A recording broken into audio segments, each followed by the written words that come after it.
Hi guys.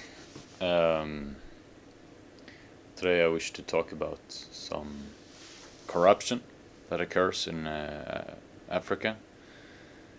My own, some of my own experience in my time in Kenya last year, and some views of Reno Solberg, whose book Put Integrity First.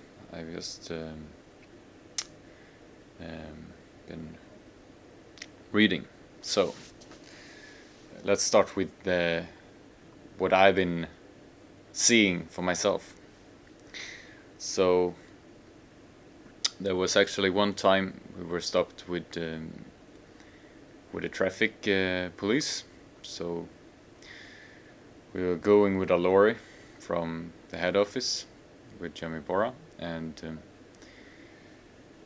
we were going to collect some seedlings for the tree nursery.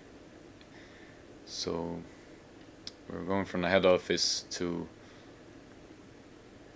a place called Kefri, the Kenyan Forest Research Institute, where all the seeds are collected, and they also have some seedlings produced. But the problem this time was the driver had no driver's license with him. That one was left behind at home, and he insisted actually in not going because of this, but we went anyways. And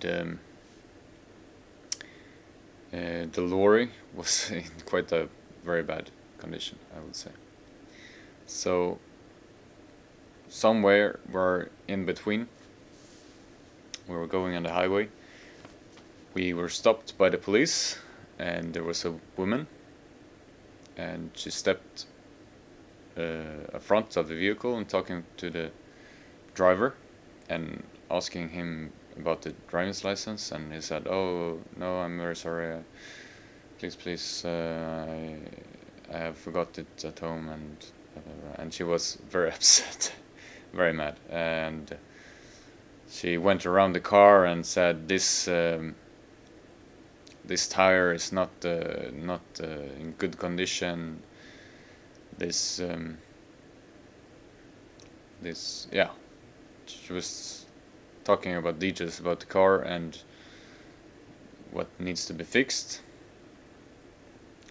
And she said, yeah, she were going back and talking with some policemen, some colleagues, and we were staying. We were 3 people in the vehicle at the time, and it took some time, and then she came back and called for the driver,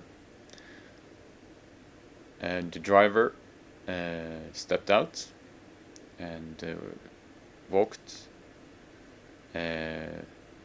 back on the other side of the lorry, on the back of the lorry, so I couldn't see really what was going on, and there was a discussion for some time, and also my other friend joined them with the discussion, and they came back, and I said, "Oh,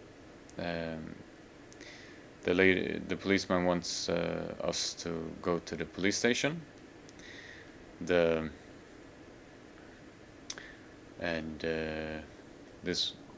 This would give the driver around 5,000 shillings in a fee, and maybe even, yeah, they were telling me maybe even go to jail for some months or something." So I said, "Shit, all right." And 5,000 shilling is quite a lot, because the driver is earning maybe 7,000 a month. So think of that yourself. Or if you would be stopped by the police and they will tell you, yeah, you will get a fee for a month's salary. It's quite not many would be able to pay it, but they told me, oh yes, we do have 100 shillings, so this is enough. We will we will give this to the woman, and I I was the one with the money, and I wanted to see how corruption occurs, and I did not know. Even if I wouldn't have been supporting corruption and wanted to pay, yeah, I wouldn't know how I would manage differently. But this time was to just understand how it works. So I gave 100 shillings instead of paying a fee of 5,000 and getting to the police station and maybe getting my driver arrested. So he collected the money and put it in his hand like this, and was what do you call it, making it very, very small, the paper, so it was just fitting in the hand like this, so it will not be seen by anyone. You just go and yeah, you just go and shake hands with the policeman, so she will get the money.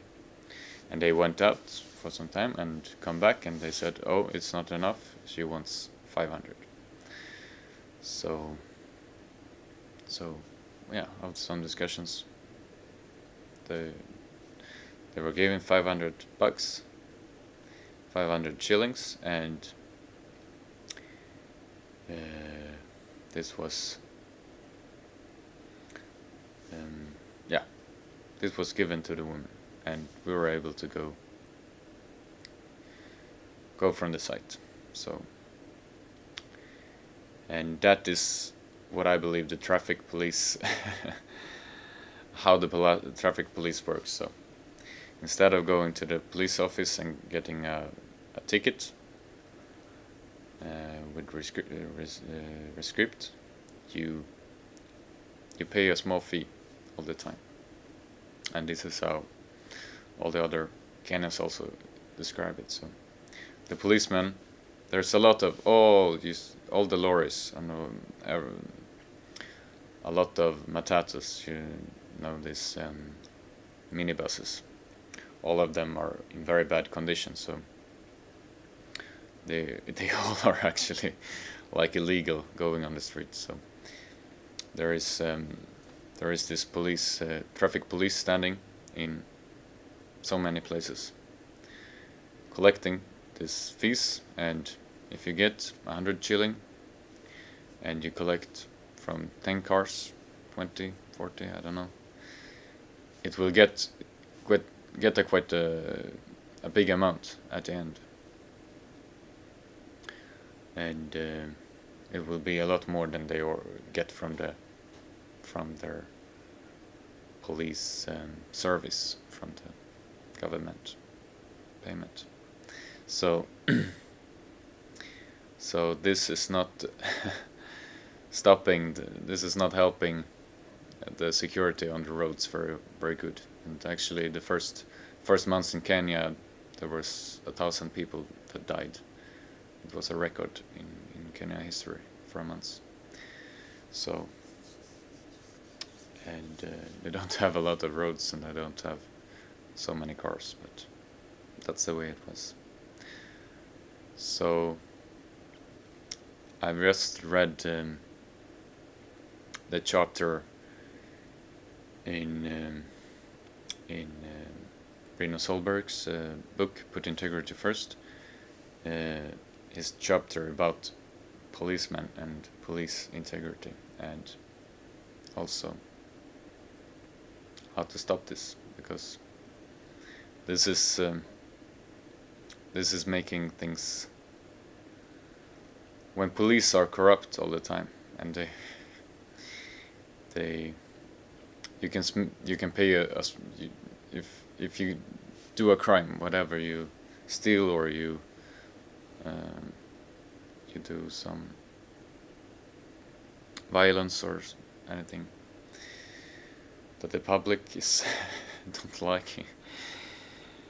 You would hope the police could be there and arrest the guy and decrease the amount of crime, but the fact is that the police might stop people. That is fairly maybe a fairly good amount, but if you are able to pay a very small amount and you get free, there is no law actually. So it's like, I would say Kenya is a lawless country, except for the ones who have been doing too much crime. So that are seen by the public or something like that. So,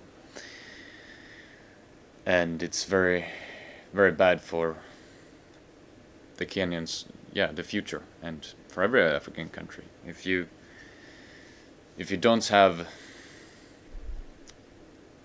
like Bruno is explaining, if the police cannot